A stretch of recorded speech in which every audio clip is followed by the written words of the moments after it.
نحمده ونصلي ونسلم على سيدنا ومولانا محمد رسوله النبي الأمين المكين الحنين الكريم الرؤوف الرحيم. أما بعد، أعوذ بالله من الشيطان الرجيم. بسم الله الرحمن الرحيم. واذكروا إذ أنتم قليل مستضعفون في الأرض تخافون أن يتخطفكم الناس فآواكم وأيدكم بنصره ورزقكم من الطيبات لعلكم تشکرون. صدق اللہ مولانا العظیم.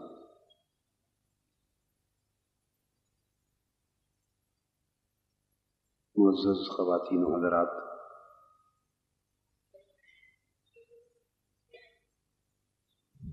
اللہ جل مجدہ کا شکر ہے جس نے ہمیں اپنی توفیق خاص سے رمضان المبارک کی مبارک ساعتیں عطا فرمائیں،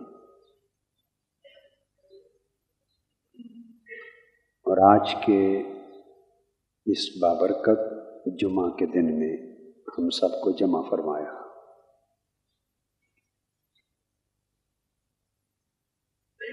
آج ماہ رمضان المبارک کا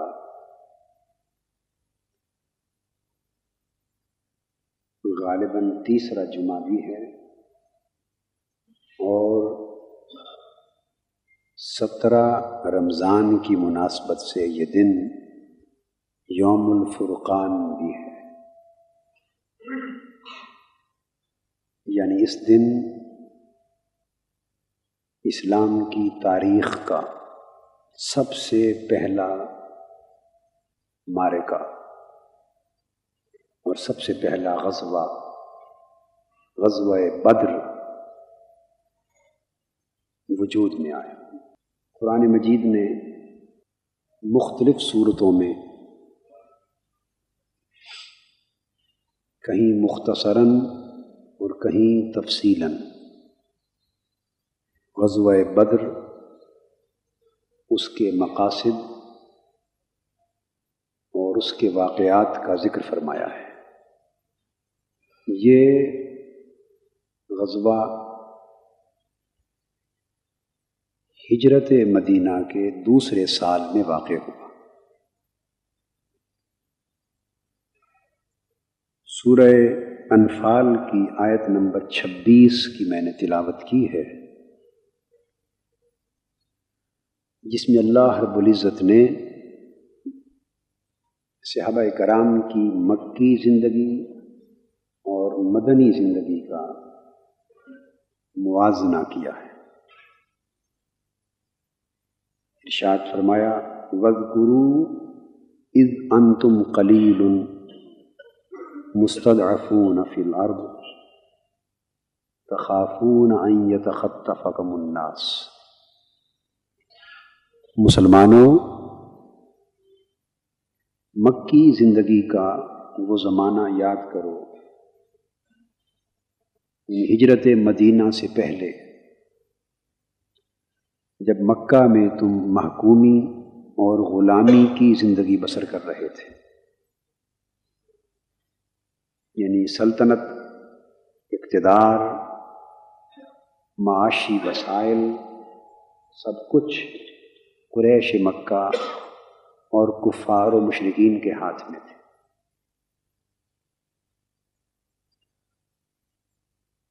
اور تم اسلام کی دعوت اور تبلیغ بھی ابتداءً چھپ چھپ کے کرنے پر مجبور تھے. اور جب مسلمانوں نے دعوت و تبلیغ اسلام کا کام اعلانیہ شروع کیا تو مسلسل مصیبتوں اور اذیتوں کے پہاڑ ان پر گرائے جانے لگے۔ وہ وقت بڑا آزمائشوں سے بھرا ہوا وقت تھا، مصائب و آلام تھے، تکلیفیں تھیں، اذیتیں تھیں، مخالفتیں تھیں، سازشیں تھیں، مزاحمتیں تھیں، اور مسلمان نہ تو اپنے دین پر عمل کرنے میں آزاد تھے، نہ اپنے دین کی تبلیغ میں آزاد تھے، اور نہ ہی کوئی غیر مسلم اور کافر اسلام قبول کرنے میں آزاد تھا۔ ہر کام میں مشکلات تھی۔ قرآن مجید نے اس مکی زندگی کے 3 گوشوں کا حوالہ دیا ہے۔ فرمایا اذ انتم قلیل، مسلمانوں وہ وقت یاد کرو جب تم تعداد میں تھوڑے تھے۔ مکہ میں کافر مشرک تعداد میں زیادہ تھے اور تم تھوڑے تھے، اور صاف ظاہر ہے تعداد میں تھوڑے ہونے کی وجہ سے تم سیاسی طور پر بھی کمزور تھے، اقلیت میں تھے، تمہاری سیاسی قوت کفار مشرکین کے مقابلے میں کم تھی۔ مستضعفون فی الارض، اور تم زمین میں بھی کمزور شمار کیے جاتے تھے، یعنی معاشی اور اقتصادی اعتبار سے بھی تمہیں پسماندہ اور کمزور تصور کیا جاتا تھا۔ معاشی اور اقتصادی اعتبار سے بھی تم مستحکم نہیں تھے، کیونکہ معاشی ذرائع، اقتصادی وسائل، تجارت، کاروبار بنیادی طور پر کفار مشرکین اور قریش مکہ کے ہاتھ میں تھے، اور کمزوری کا عالم یہاں تک تھا کہ جب مکہ کے قریش اور کفار و مشرکین نے چاہا تو حضور صلی اللہ علیہ وآلہ وسلم اور آپ کا پورا خاندان اور آپ کے غلامان و وابستگان جو آپ کے جانثار وفادار تھے، ان سب کو 3 سال کے لیے ایک گھاٹی میں، جسے شیب ابی طالب کہتے ہیں، قید کر دیا گیا، اور مسلمانوں کے ساتھ معاشرتی مقاطعہ، سوشل بائیکاٹ کر دیا گیا، یعنی کوئی کھانے پینے کا سامان بھی حضور علیہ الصلوۃ والسلام کو اور دیگر مسلمانوں کو نہیں پہنچا سکتا تھا۔ یعنی اس سے معلوم ہوتا ہے یہ واقعہ پیش آیا جب حضور صلی اللہ علیہ وآلہ وسلم کی عمر مبارک 47 برس تھی، یعنی اعلان نبوت کو 7واں سال تھا، اور 3 سال تک یہ بائیکاٹ رہا، اور یہ اس وقت ختم ہوا جب آپ کی عمر مبارک 50 سال ہوئی۔ اس سے اندازہ ہوتا ہے کہ زمین میں مسلمان سماجی اور معاشرتی اعتبار سے کس قدر کمزور تھے اور ناتواں تھے اور غیر مستحکم تھے۔ تخافون ان یتخطفکم الناس، چونکہ معاشی اور اقتصادی طور پہ کمزور تھے، لہذا سماجی اعتبار سے عدم تحفظ کا شکار بھی تھے، عدم تحفظ کا شکار بھی تھے۔ یعنی تمہیں قرآن مجید کہتا ہے مسلمانوں، تمہیں اپنی سیاسی اور اقتصادی کمزوری کے باعث یہ خطرہ بھی لگا رہتا تھا کہ کسی وقت طاقتور لوگ تمہیں اچک کے نہ لے جائیں، یعنی تمہاری لوٹ گھسوٹ کر لیں، تمہارے گھروں کو لوٹ لیں، ڈاکہ ڈال لیں، تمہارا سامان چھین لیں، تم میں سے کسی کو اغوا کر لیں، اٹھا لیں، مار ڈالیں، تو یہ خطرہ بھی، تخافون، یہ خوف بھی تمہیں لاحق رہتا تھا۔ گویا مکی زندگی میں مسلمانوں کی زندگی کی 3 کیفیتوں کا اشارہ کیا گیا ہے۔ قلیل، تعداد میں تھوڑے ہونا، اس سے مراد ان کی سیاسی کمزوری ہے، سیاسی کمزوری یعنی پولیٹیکل انسٹیبلٹی، سیاسی طور پہ مستحکم اور مضبوط نہیں تھے، پولیٹیکل ویکنس، سیاسی کمزوری، زمین میں کمزور شمار کیا جانا یعنی معاشی اور اقتصادی کمزوری، اکنامک انسٹیبلٹی، اور تخافون ان یتخطفکم الناس، سماجی اور معاشرتی کمزوری، سوشل انسٹیبلٹی، یہ سوشل انسیکیورٹی۔ مسلمانوں کی زندگی اس طرح کی تھی جس کا نقشہ قرآن مجید کے ان 3 اصطلاحات کی شکل میں کھینچا گیا۔ ایسے حالات میں اللہ پاک کی طرف سے حضور علیہ الصلوۃ والسلام کو مدینہ کی طرف ہجرت فرما جانے کا حکم آیا، ہجرت مدینہ کا حکم آیا۔ کیوں؟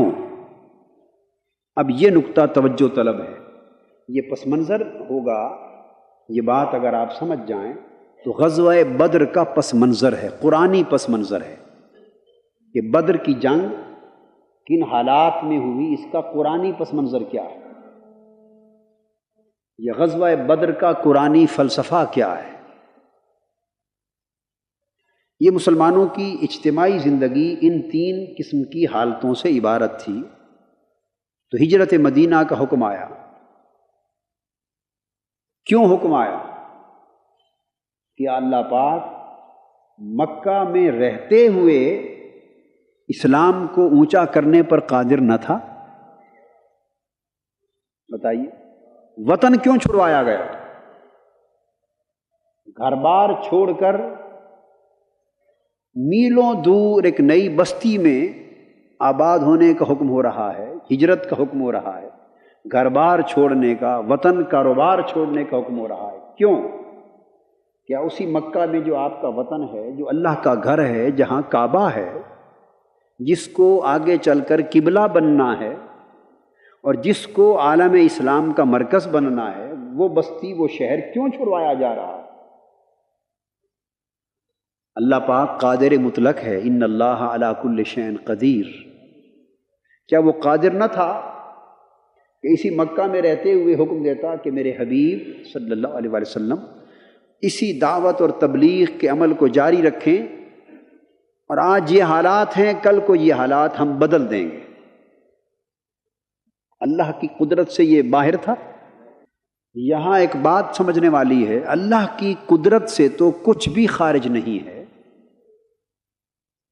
حتیٰ کہ اس کی قدرت میں یہ بھی داخل ہے کہ وہ چاہتا، اللہ پاک پسند فرماتا تو بغیر جنگوں اور غزوات کے اسلام کو سر بلند کر دیتا۔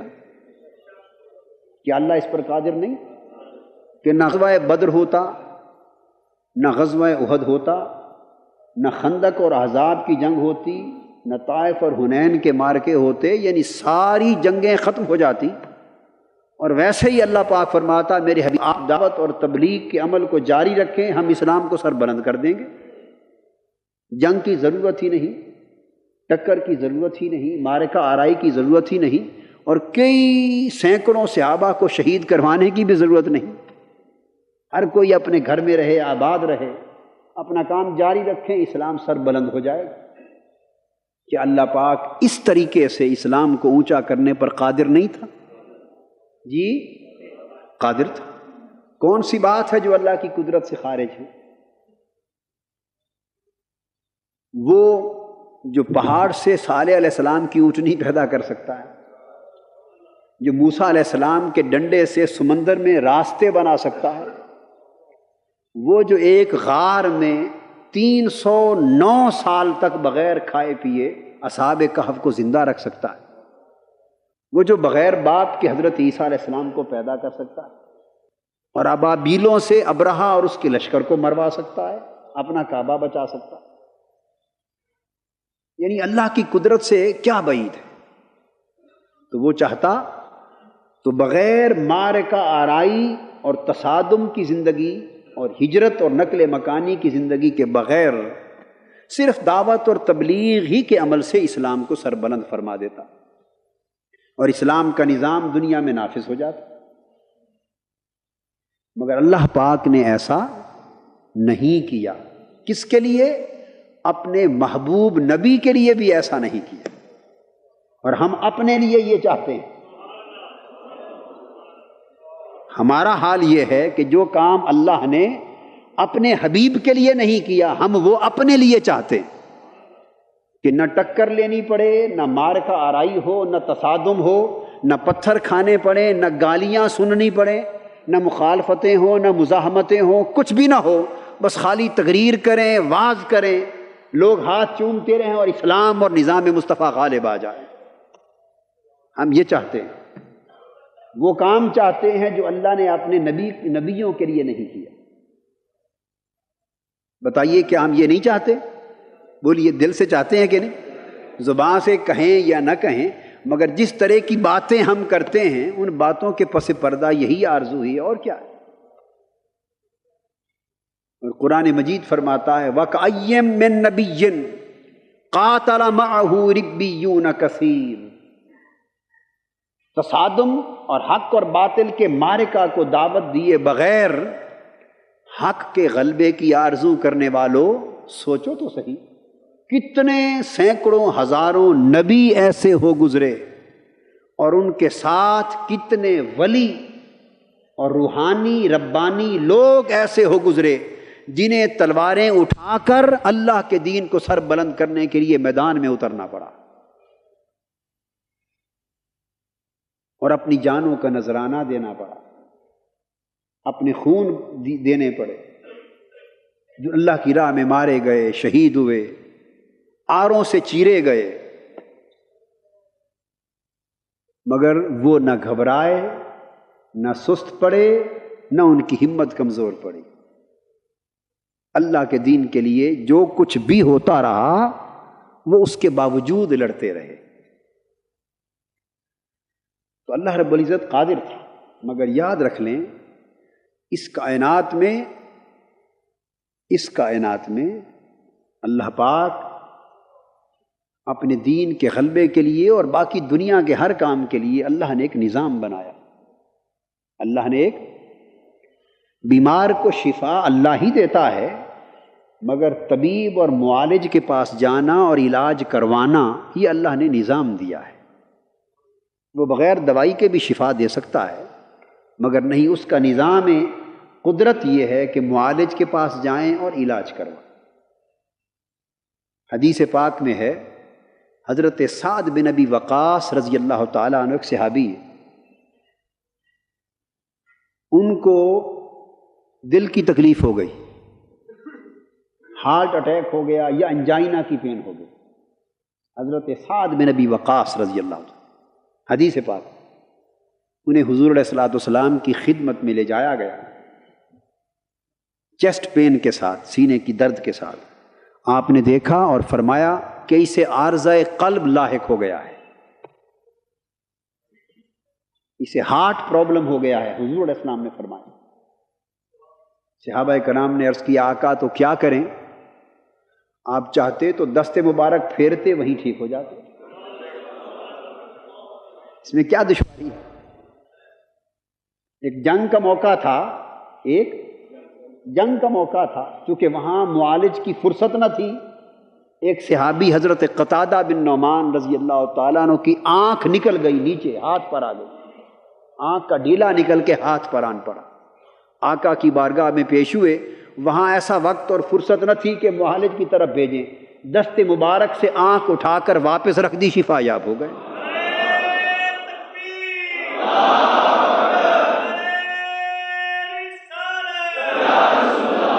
اور جوں وہ بوڑھے ہوتے گئے دوسری آنکھ کی بینائی بڑھاپے کے ساتھ کم ہوتی چلی گئی. جو آنکھ آقا نے پھر سے عطا کی تھی اس کی بینائی بڑھتی چلی گئی صلی اللہ علیہ وسلم.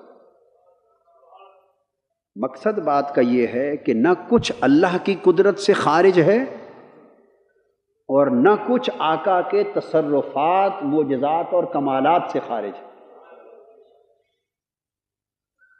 جس طرف دھیان کر دیں وہی ہو جائے۔ ایک جنگ میں تلواریں زیادہ نہیں تھیں، صحابہ کرام کو فرمایا تم درختوں سے ٹہنیاں ہاتھ میں لے لو،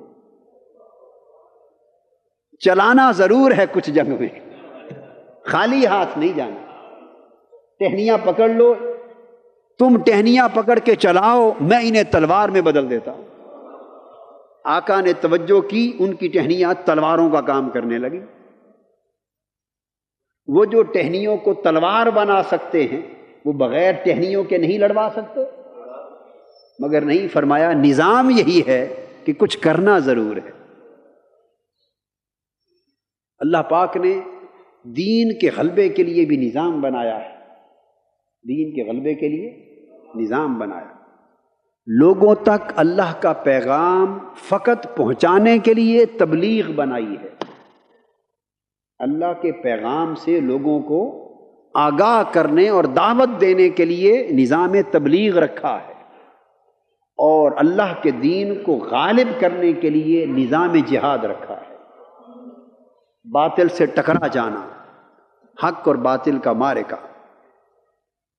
سو ایک نظام بپا کیا، فرمایا کہ یہ جو حالتیں مسلمانوں کی ہیں ہم بدلنے پر قادر ہیں، مگر اس کے بدلنے کے لیے بھی ایک نظام ہے۔ اگر آپ یہی مکہ میں رہے تو حالت یہ رہے گی مسلمانوں کی، اگر وہ سیاسی طور پہ کمزور رہیں اور خالی تبلیغ ہی کرتے رہیں، معاشی طور پہ کمزور رہیں اور خالی تبلیغ کرتے رہیں، سماجی طور پہ کمزور رہیں اور خالی تبلیغ کرتے رہیں، تو ساری عمر تبلیغ میں گزر جائے گی مگر حق کا کلمہ سر بلند نہیں ہوگا۔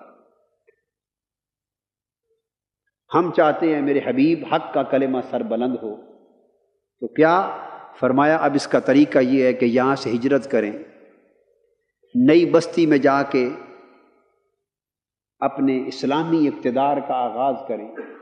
اب اللہ پاک نے اس کے بعد فرمایا فآواکم، پس تم کو ہجرت مدینہ کے ذریعے، ہجرت مدینہ کے ذریعے فآواکم، تمہیں سماجی اور معاشرتی اعتبار سے محفوظ ٹھکانہ عطا کیا،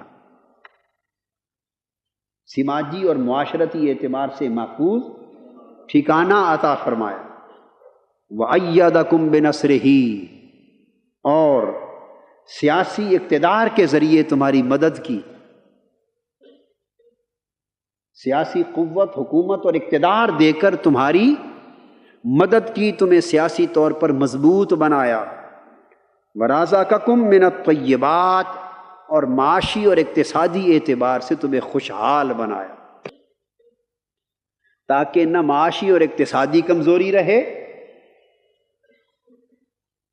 اگر معاشی اور اقتصادی کمزوری ہو تو زبان سے حق کی سچی آواز بھی نہیں نکل سکتی۔ ہزارہا مساجد پاکستان میں آپ کے سامنے، جہاں کے خطیب مسجد کی انتظامیہ کی تنخواہوں پر جیتے، ان مسجدوں کا حال دیکھ لیں،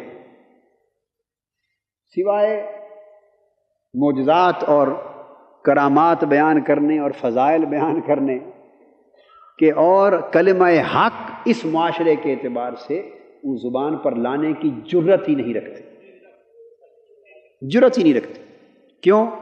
وہ کہتے ہیں جی ہماری کمیٹی میں آدھے لوگ تو پیپلز پارٹی کے ہیں، آدھے آئی جے آئی کے ہیں، اگر کوئی کلمہ حق کہا ان کے خلاف گیا تو یہ نکال دیں گے، ان کے خلاف گیا تو وہ نکال دیں گے۔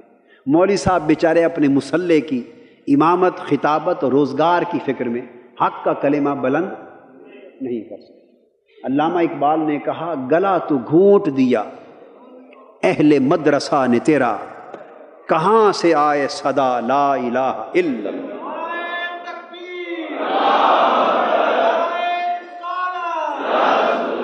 مسجدوں کے ممبر و محراب حق کی آواز گونجنے سے محروم ہو گئے، اسی طرح مدرسے بھی کلمہ حق بلند کرنے سے محروم ہو گئے۔ کیوں؟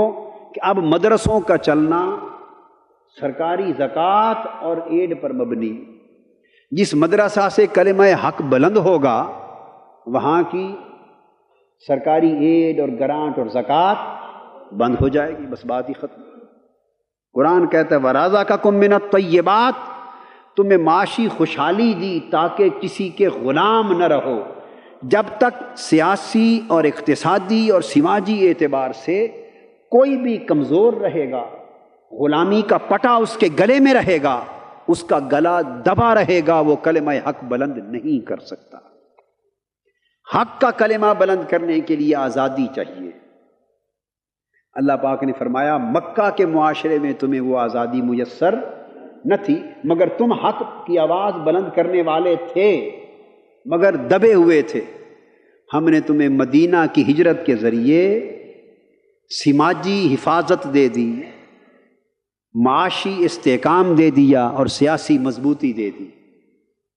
اقتدار جب تمہارے ہاتھ میں آ گیا، حکومت تمہاری ہو گئی، سلطنت تمہارے پاس ہو گئی، تو تمہاری حالت بدل گئی۔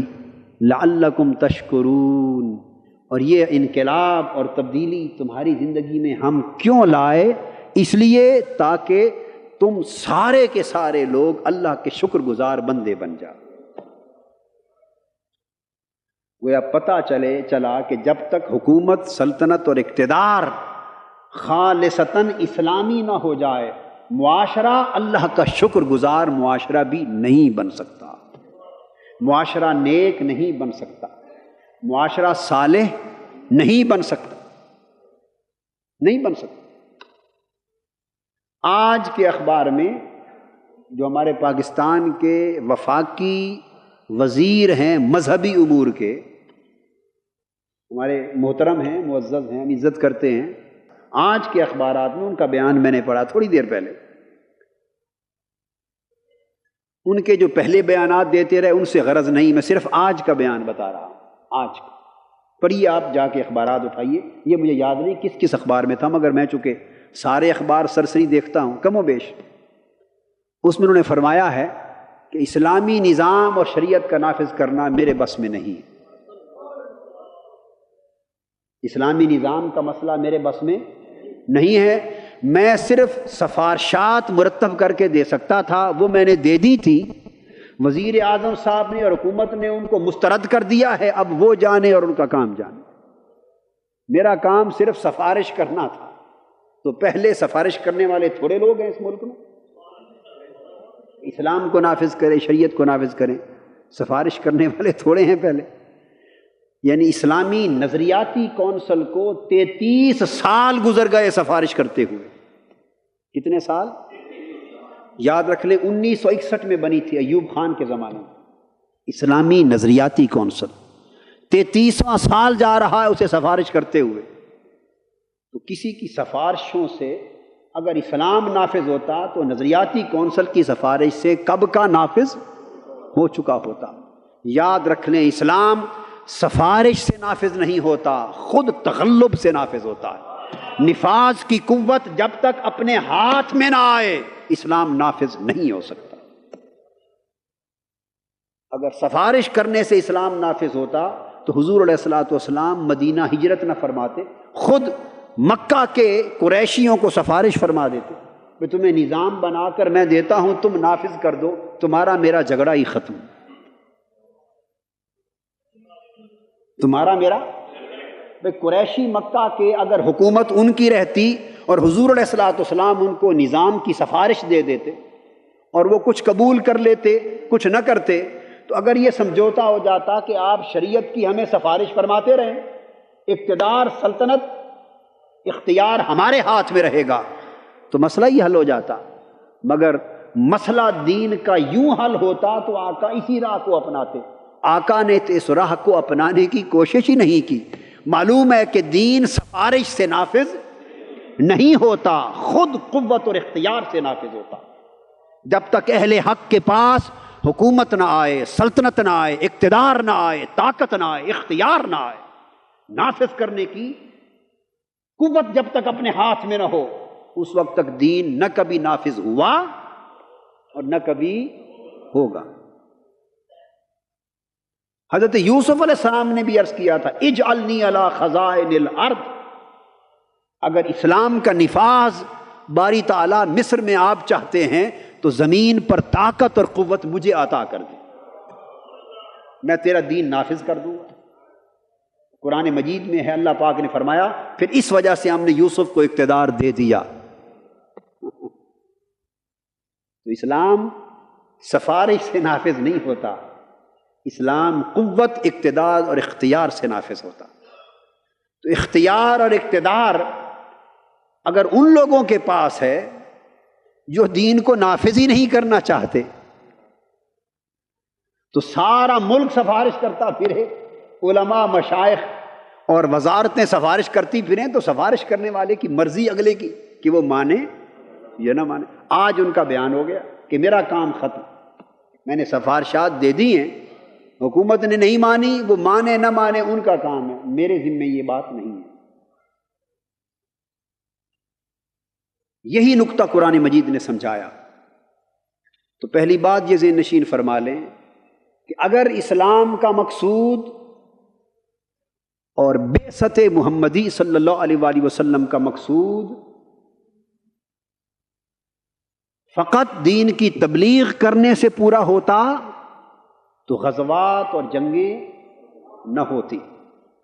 اگر اسلام حق کے اقتدار کے بغیر دوسروں کو صرف اسلامی نظام کی سفارشیں کرنے سے اسلام نافذ ہوتا تو آقا مدینہ کی طرف کبھی ہجرت نہ فرماتے، اسی مکہ والوں سے مذاکرات کر کے گیو اینڈ ٹیک، کچھ لو کچھ دو کا نظام وضع کر کے دین کے نفاذ کی سفارشیں فرما دیتے۔ مگر آقا نے جو دونوں راستے اختیار نہیں فرمائے، آج مسلمان قوم وہ دونوں راستے اختیار کرنا چاہتی۔ اللہ پاک نے کیا راستہ دیا؟ ہجرت اور جہاد کا۔ بولیے، ہجرت اور جہاد کا راستہ دیا تاکہ اسلام کا اپنا اقتدار قائم ہو۔ لہذا کفار اور مشرکین مکہ کو یہ معلوم تھا کہ نبی اسلام، پیغمبر اسلام صلی اللہ علیہ وآلہ وسلم جو مدینہ گئے ہیں وہ صرف تبلیغ کے لیے نہیں گئے۔ تبلیغ کے مواقع چھوٹی بستی میں زیادہ ہوتے ہیں یا بڑے شہر میں زیادہ ہوتے ہیں؟ جواب دیجئے۔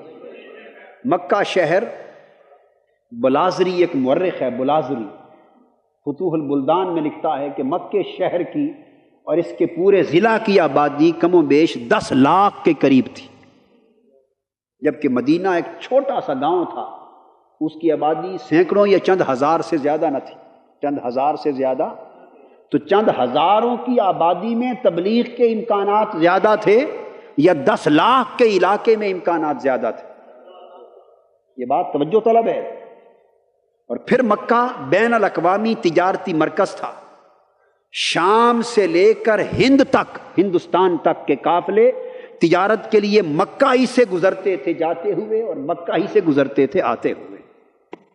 گویا مغرب سے مشرق تک پوری دنیا کا تجارتی مرکز بھی مکہ تھا، اور مینا کے میدان میں بین الاقوامی سطح پہ پورے عالم عرب کا اور بلاد ہند سے بلاد شام تک کے لوگوں کا میلہ بھی لگتا تھا، دنیا جمع ہوتی تھی، اور حضور علیہ الصلوۃ والسلام اس میلے میں بھی جا کر ہر سال تبلیغ فرماتے۔ جو شہر اتنی بڑی بین الاقوامی اہمیت کا مرکز ہو، میں بڑا اہم نقطہ آپ کو سمجھانا چاہتا ہوں، یہ نہیں ملے گا آپ کو کتابوں میں، نہیں ملے گا اس نقطہ، یہ صرف قرآنی نقطہ ہے، قرآنی نقطہ ہے۔ جو شہر اتنی بڑی بین الاقوامی اہمیت کا حامل ہو تو تبلیغ کے لیے وہ ماحول سازگار ہے یا ایک چھوٹا سا گاؤں؟ بولیے نا، بڑا شہر، تاکہ پوری دنیا میں اسلام کا پیغام پہنچے۔ مگر آقا کو مکہ سے ہجرت فرما کر مدینہ جانے کی تلقین ہوئی۔ کیوں؟ اس لیے کہ تبلیغ کا زمانہ جتنا گزارنا تھا گزر چکا۔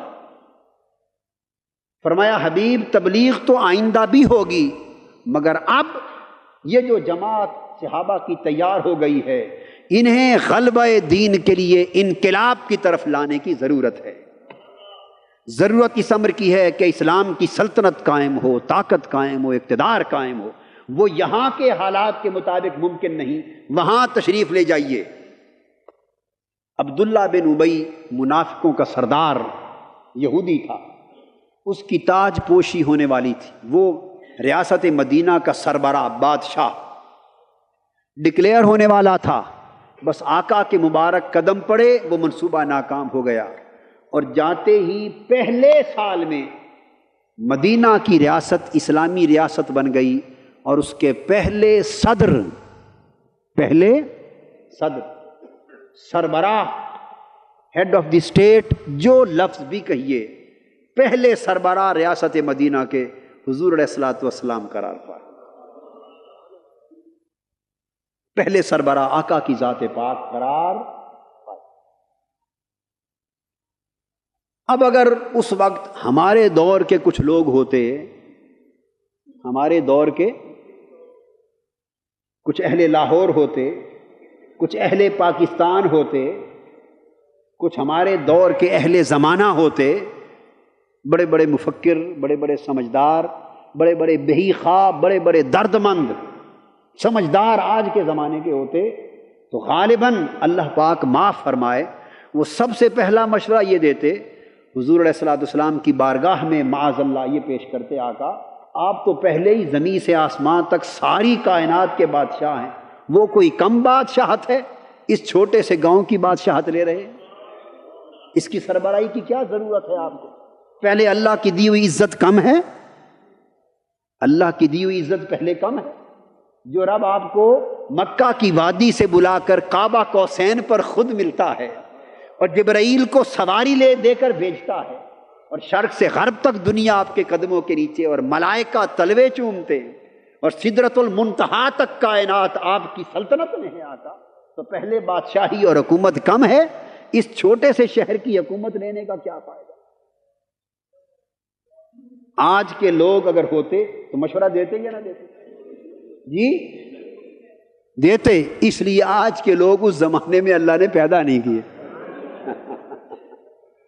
اس زمانے میں پیدا ہی نہیں کیے۔ فرمایا تم جب تمہارا دور آئے گا تم اس زمانے میں مشورے دے لینا، آقا کو تمہارے مشوروں کی ضرورت نہیں، ان کو اللہ کی رہنمائی کافی ہے۔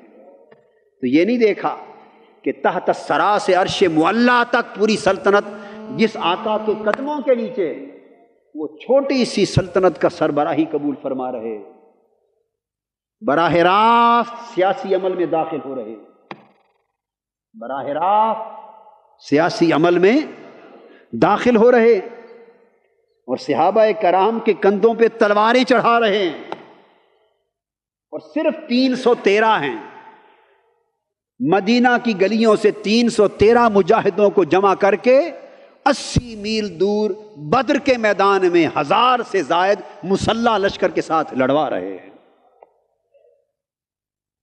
ہمارے دور کے سمجھدار ہوتے تو کہتے یہ سب کچھ کیا ہو رہا ہے؟ آقا یہ کوئی جوڑ ہے؟ یہ کوئی جوڑ ہے؟ مگر میں یہ بتا دینا چاہتا ہوں کہ ہم اور آپ تو نہ تھے، مگر ہمارے اور آپ جیسی سمجھ والے بھی اس وقت کچھ تھے، ہمارے اور آپ جیسی سمجھ والے بھی اس وقت کچھ تھے، بولیے کچھ تھے۔ قرآن مجید نے سورہ انفال میں غزوہ بدر کا بیان انہی لوگوں کی بات سے شروع کیا ہے۔ غزوہ بدر کا بیان آیت نمبر 5 یاد کر لیں، انفال۔ تو قرآن مجید کی آیتیں ہیں نا، نئی تو کوئی نہیں نا بنا سکتا ہیں اور کوئی معنی بھی نہیں گھڑ سکتا۔ میں اس لیے آیت نمبر بتا دینا میری عادت ہے، اور لوگ نہیں بتاتے میں ہمیشہ بیان کرتا ہوں تاکہ گھر میں جا کر قرآن کھولیں، ترجمہ اٹھائیں، تفسیر اٹھائیں، آیت نمبر پڑھیں اور مطالعہ کریں کہ جو کچھ قادری صاحب نے بتایا ہے درست بتایا ہے یا اپنی طرف سے کوئی بات بڑھائی گھٹائی ہے۔ آیت نمبر 5 سے بات شروع ہو رہی ہے، سورہ انفال پارہ 9۔ ہماری جیسی جو سمجھ آج کل چل رہی ہے نا، سمجھداروں کی سمجھ، یہ اس زمانے میں بھی تھی، قرآن مجید کہتا ہے۔ اور یہ بات کافروں کی بھی نہیں ہو رہی، منافقوں کی بھی نہیں ہو رہی، مسلمانوں کے اندر بھی ایسی سمجھ کے لوگ تھے۔ میں یہ بات نہ کافروں سے تو جنگ تھی، کافروں سے جنگ تھی، بے شک منافق بھی مسلمانوں کی صفوں میں گھسے ہوئے تھے، مگر یہ بات جو میں بتا رہا ہوں یہ نہ کافروں کی ہے نہ منافقوں کی ہے، مسلمانوں کے اندر ایسے لوگ تھے اس سمجھ والے۔ تو اس سے بتانا یہ چاہتا ہوں کہ یہ سمجھ بھی خیر سے ہر زمانے میں رہی ہے، ہر زمانے میں۔ قرآن مجید نے فرمایا کما اخرج ربک من بیتک بالحق، میرے حبیب صلی اللہ علیہ وسلم جس طرح آپ کے رب نے، یہ توجہ طلب ہیں الفاظ قرآن مجید کے، جس طرح آپ کے رب نے بڑے عظیم حق کے مقصد کے لیے آپ کو گھر سے نکالا۔ یہ بدر کی جنگ کی طرف روانگی کا ذکر ہے، غزوہ بدر کی طرف روانگی کا ذکر ان الفاظ سے ہو رہا ہے، قربان جائیں کتنا عظیم کلمہ ہے۔ فرمایا جیسے آپ کے رب نے بالحق، بڑے حق پر مبنی ایک عظیم مقصد کی خاطر اپنے گھر سے نکالا۔ یہ کیوں فرمایا جس طرح، لفظ جس طرح سے شروع کیوں کیا؟ کما، جس طرح آپ کے رب نے نکالا آپ کو آپ کے گھر سے عظیم حق کے مقصد کی خاطر۔ جس طرح کیوں فرمایا؟ اس لیے کہ اس کے مقابلے میں اسی طرح اب دوسروں کی سمجھ کی بات آ رہی۔ فرمایا اسی طرح مسلمانوں میں کچھ دوسری سمجھ والے بھی تھے۔ قرآن کہتا وَإِنَّ فَرِيقًا مِّنَ الْمُؤْمِنِينَ لَكَارِهُونَ، اسی طرح مسلمانوں میں ایک طبقہ، ایک گروہ ایسا بھی تھا جو اس ٹکر کے لیے نہیں نکلنا چاہتا تھا، جو حق اور باطل کی مار کا آرائی کو اس وقت پسند نہیں کر رہا تھا۔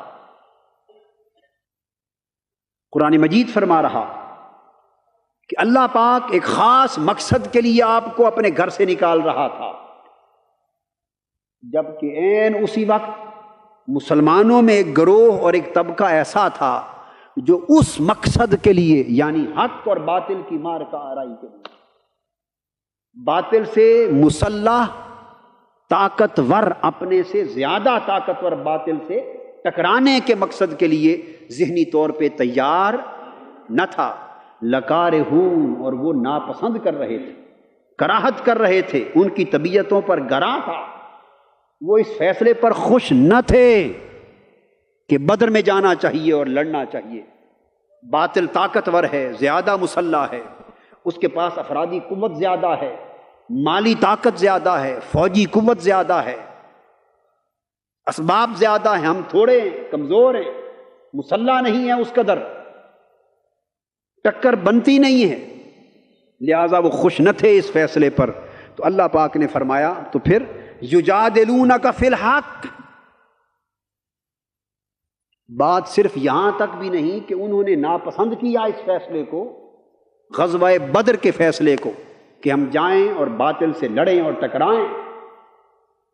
ابھی 1 سال ہی تو ہوا تھا سارا مدینہ میں آ کر اپنی سلطنت قائم کر کے۔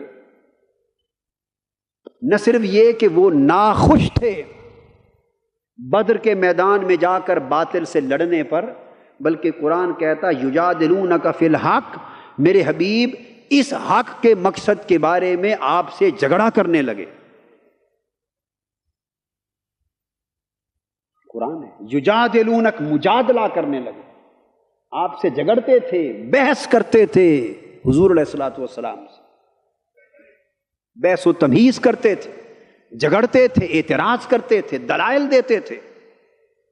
بعدما تبین، حق واضح ہو جانے کے باوجود تھے مسلمانوں میں سے تھے، یعنی حضور کو رسول مانتے تھے، سچا نبی مانتے تھے، اسلام کو حق کا دین مانتے تھے، مسلمان تھے، مگر یہ جو فیصلہ ہو رہا تھا، ایک ڈیسیژن باطل سے ٹکرانے کا، جنگ کا، تصادم کا، اس پر انہیں اختلاف تھا، اور اختلاف میں اتنے پختہ تھے کہ حضور علیہ الصلوۃ والسلام سے معاذ اللہ بحث کرنے لگے۔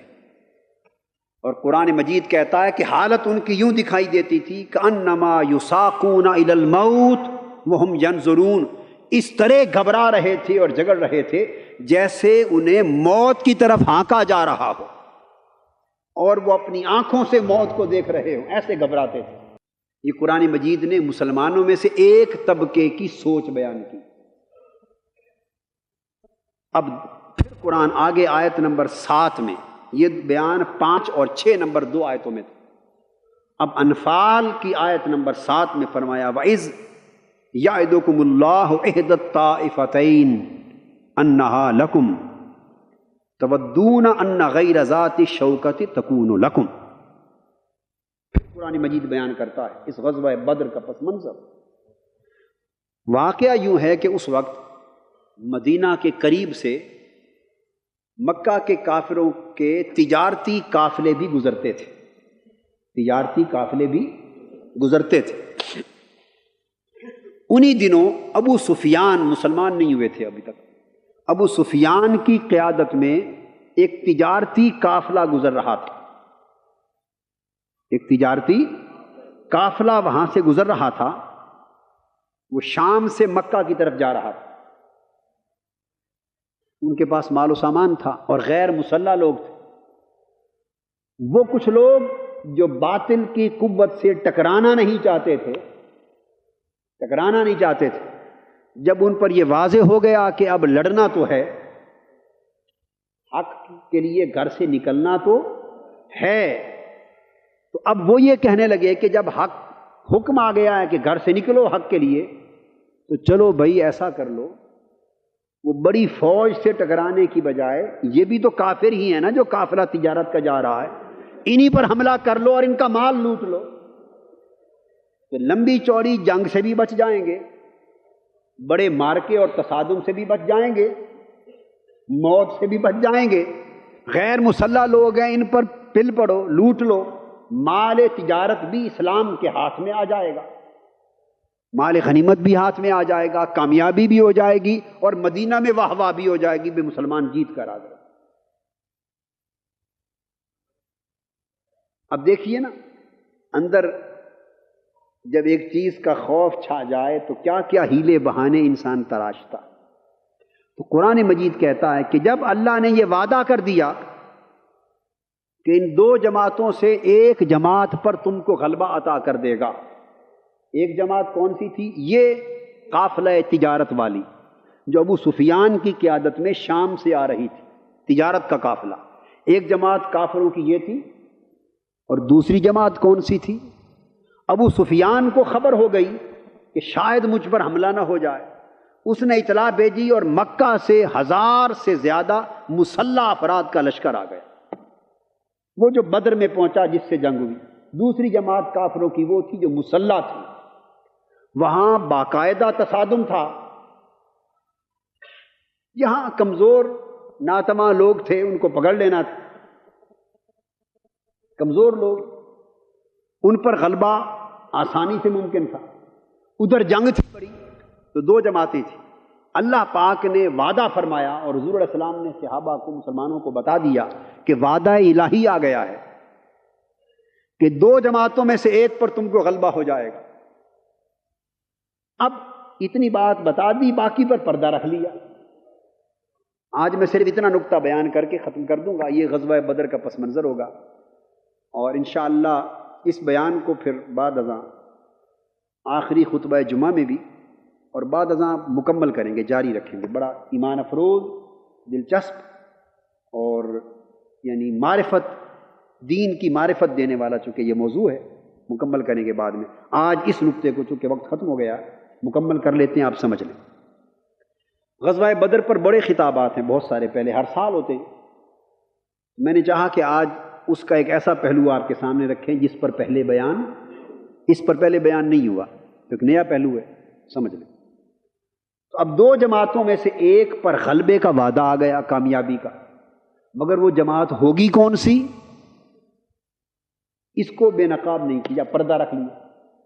اب چناؤ درپیش ہے بھئی، دو جماعتیں، ایک کمزور ہے غیر مسلح تجارت والی، ایک بڑے مسلح تصادم والی، تو دو میں سے کون سی چنے؟ وعدہ تو آ گیا کہ جس سے بھی لڑیں گے کامیابی تو ہوگی، وعدہ آ گیا اللہ کا۔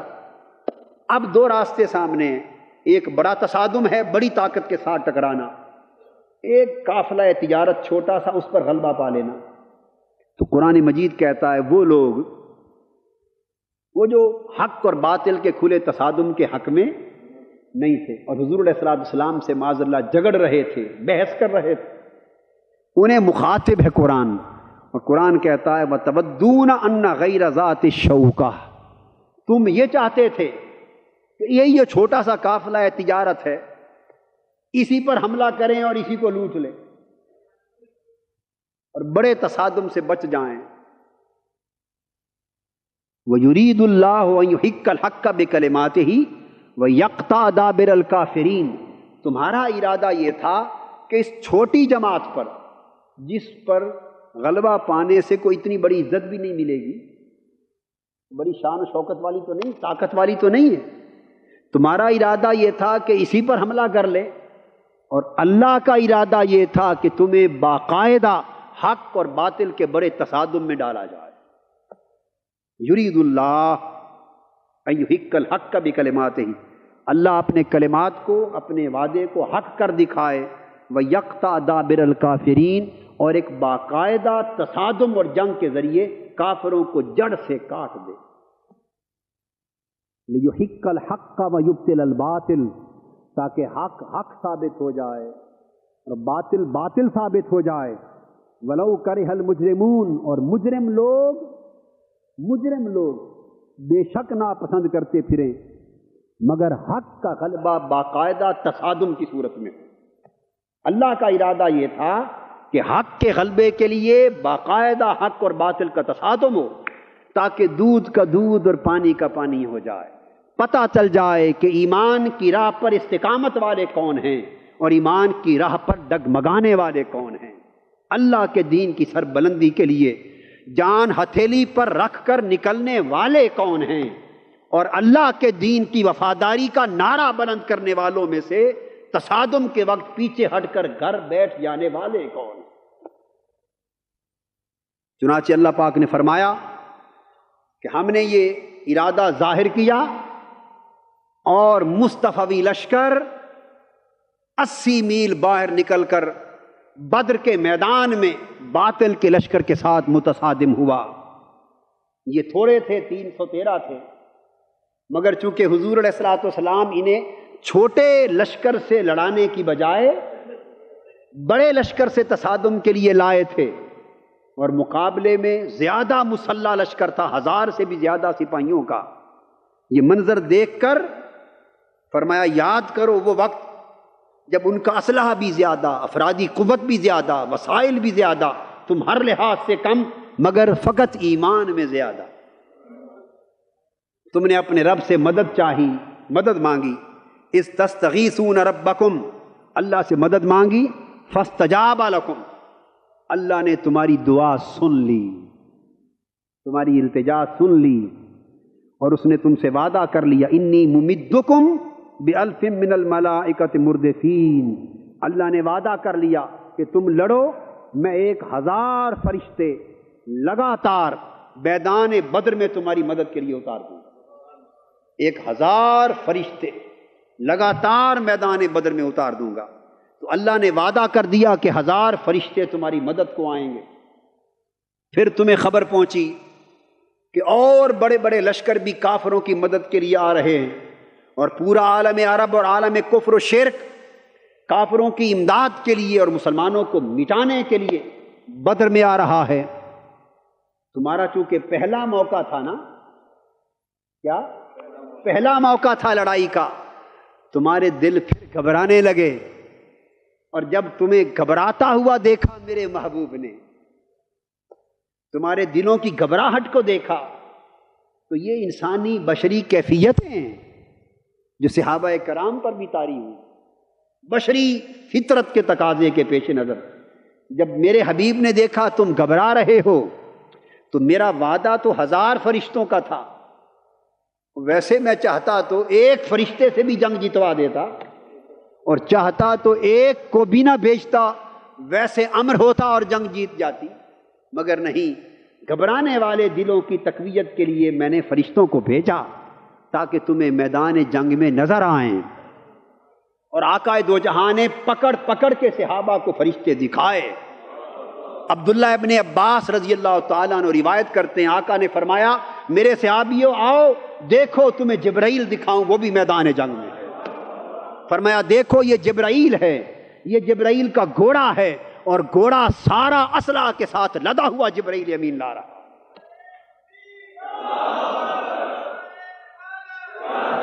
آسمانی اسلحہ سے لاد کر گھوڑا بھر کے جبرائیل امین تمہارے لیے لا رہے۔ یہ سارے مناظر کیوں دکھائے؟ تاکہ آنکھوں سے دیکھ دیکھ کر تمہارے دل طاقت پکڑ جائیں۔ ہمیں حاجت نہ تھی، ہم تو ایک فرشتہ بھی بھیجے بغیر امر کر دیتے تو سارا پاسا پلٹ جاتا، مگر چونکہ تمہارے دل ڈر رہے تھے کافروں کے لشکر کو دیکھ کر، ہم نے چاہا کہ ہمارا آسمانوں سے اترا ہوا لشکر بھی تمہیں دکھائی دے۔ تو جب تم نے خبر سنی کہ اور کافر آ رہے ہیں تم پھر گھبرا گئے۔ تو میرا وعدہ تو 1000 فرشتوں کو بھیجنے کا تھا۔ جب تمہاری گھبراہٹ کو میرے مصطفیٰ نے دیکھا تو میرے حبیب نے تم سے کہہ دیا اذ تقول، یہ سورہ آل عمران میں آیت نمبر 124 ہے۔ میرے حبیب نے جب دیکھا کہ میرے صحابی اور میرے سپاہی گھبرا رہے ہیں، اذ تقول للمؤمنین الن یکفیکم ان یمدکم ربکم بثلاثۃ آلاف من الملائکۃ منزلین، میرا وعدہ تو 1000 فرشتوں کا تھا، مگر جب تمہیں گھبراہٹ میں دیکھا تو یاد کرو جب میرے مصطفیٰ نے تم سے یوں کہہ دیا اچھا بھائی ڈرو نہ، کیا 3000 فرشتے آ جائیں تو کافی نہیں؟ میں خاموش رہا۔ اس وقت یہ نہیں کہا حبیب کیا فرما رہے ہیں، میرا وعدہ 1000 کا ہے، آپ نے ان سے 3000 کا وعدہ کر لیا۔ میں نے کہا چلو ایسے ہی صحیح، محبوب تیری زبان پر جواب ہے، تو نے 3000 کہہ دیا ہے، 3000 کی تقدیر بن گئی، کیا بات ہے، تو 3 کروڑ کہہ دے 3 کروڑ بھیج دوں گا، سارا آسمان خالی کر کے تیرے پاس بھیج دوں گا، تو راضی ہو جائے، تیرے صحابیوں کے دل پکے ہو جائیں، غلاموں کے دل پختہ ہو جائیں۔ یاد کرو جب میرے محبوب نے 3000 فرشتوں کا وعدہ کر لیا، وہ تمہاری مدد کو اتریں گے، اور وہ بھی یاد کرو جب میرے حبیب نے آگے یہ بھی فرما دیا، آگے یہ بھی فرما دیا کہ اگر 3000 فرشتوں کے باوجود بھی دیکھو کہ کافروں کا لشکر اور مزید بڑھ گیا ہے اور وہ سارے لشکر مل کر یکلخت تم پر حملہ کر رہے ہیں اور دل میں پھر گھبراہٹ آئے تو تب بھی نہ گھبرانا، کافی نہیں پھر 5000 فرشتے آ جائیں گے۔ تو میں نے 1000 کہے تھے، حبیب نے 3000 کہے، 3000 کا حکم ہو گیا، حبیب نے 5000 کا عدد بول دیا، 5000 کا حکم ہو دیا۔ تو میں نے فرمایا کہ اترو تو اب 1000 اور 5000 فرشتوں کو حکم ہوا کہ سامان لے کے تیار رہو، ادھر میرے حبیب کے ابرو کا اشارہ ہوگا تم زمین پر اتر جاؤ۔ وما جعلہ اللہ الا بشرا لکم، اور یہ سب کچھ ہم نے کیوں کیا؟ تاکہ تم خوش رہو، تمہیں خوشخبری مل جائے، خوشی نصیب ہو جائے، وَلِتَطْمَئِنَّ قُلُوبُكُمْ بِهِ، اور تمہارے دلوں کو اطمینان اور طاقت نصیب ہو جائے۔ وَمَن نَّصْرُ إِلَّا مِنْ عِنْدِ اللَّهِ الْعَزِيزِ الْحَكِيمِ، رہ گئی مدد وہ تو اللہ کے ہاتھ میں ہے۔ تو غزوہ بدر ایسے نامساعد حالات میں اور ظاہراً ناسازگار حالات میں واقع ہوا، اور اس وقت حضور صلی اللہ علیہ وآلہ وسلم کو اپنے مسلمانوں کی صفوں میں بھی یہ سامنا تھا۔ اس صورتحال یہ درپیش تھی کہ کچھ لوگ غزوہ بدر کے لیے نکلنے اور باطل سے معرکہ آرائی کرنے کے حق میں نہ تھے، وسوسے بھی ہو رہے تھے، منافق بھی وسوسے ڈال رہے تھے، مگر مسلمانوں کے اندر کچھ لوگ گھبرا رہے تھے، کچھ اس جنگ کو نامناسب سمجھ رہے تھے، کچھ چھوٹے قافلہ تجارت پر حملے کو پسند کر رہے تھے۔ یہ ساری سوچیں موجود تھیں، مگر آقا دو جہاں صلی اللہ علیہ وآلہ وسلم نے امر الہی کے ساتھ ظاہراً حالات کی ناسازگاری کے باوجود صحابہ کرام کے ایمان کو مزید پختہ کرنے اور منافقوں کو ننگا کر دینے، بے نقاب کر دینے اور کمزور ایمان والوں کو پختہ ایمان بنا دینے کے لیے اس تصادم کو ترجیح دی، اور امت کو یہ راستہ بتا دیا کہ حق کی سربلندی ڈرنے سے نہیں، باطل سے ٹکرانے سے ممکن ہے۔ حق کی سربلندی نہ ڈرنے سے ہے، نہ گھبرانے سے ہے، باطل کے ساتھ ٹکرا جانے سے ہے۔ سو جو لوگ باطل سے تصادم لینے سے گھبراتے ہیں، ڈرتے ہیں، وہ ناکام ہوتے ہیں، اور جو باطل کے ساتھ تصادم مول لیتے ہیں اور اپنی جان و مال، تن من دھن حق کی خاطر لٹا دینے میں فخر تصور کرتے ہیں، اللہ پاک کی مدد بھی انہی کے لیے اترتی ہے۔ مگر ایمان والوں کی زندگی آزمائشوں کی زندگی ہے۔ کیا؟ آزمائشوں کی زندگی ہے۔ کن ہارتے ہیں، کبھی جیتتے ہیں۔ بدر میں جیتے ہیں، احد میں عارضی طور پر ہارے ہیں۔ بدر میں 70 مشرک مارے گئے، احد میں 70 صحابہ شہید ہو گئے۔ تو یہ اپس اور ڈاؤن، اونچ اور نیچ، یہ تلاطم ہے، سمندر میں کود جانا ہے۔ پیراک متلاطم لہروں کے ساتھ ٹکراتے ہیں، کبھی اوپر جاتے ہیں، کبھی نیچے جاتے ہیں، اور اسی مار کا آرائی کی زندگی اور اتار چڑھاؤ کے پیچ و تاب سے گزر کر بالآخر حق کے لشکر ساحل مراد کو جا پہنچتے ہیں۔ غزوہ بدر کا یہی پیغام ہے امت مسلمہ کے نام کہ قیامت تک اہل ایمان کے ایمان کا تقاضا یہ ہے کہ وہ باطل سے ٹکرانے کے خلاف سوچ پر ہمیشہ غالب آئیں اور حق کو سر بلندی کی راہ سمجھ لیں کہ جہاد اور انقلاب کے بغیر کوئی نہیں۔ اللہ پاک ہمیں ایمان اور عمل میں استقامت عطا فرمائے۔ وما علینا الا البلاغ۔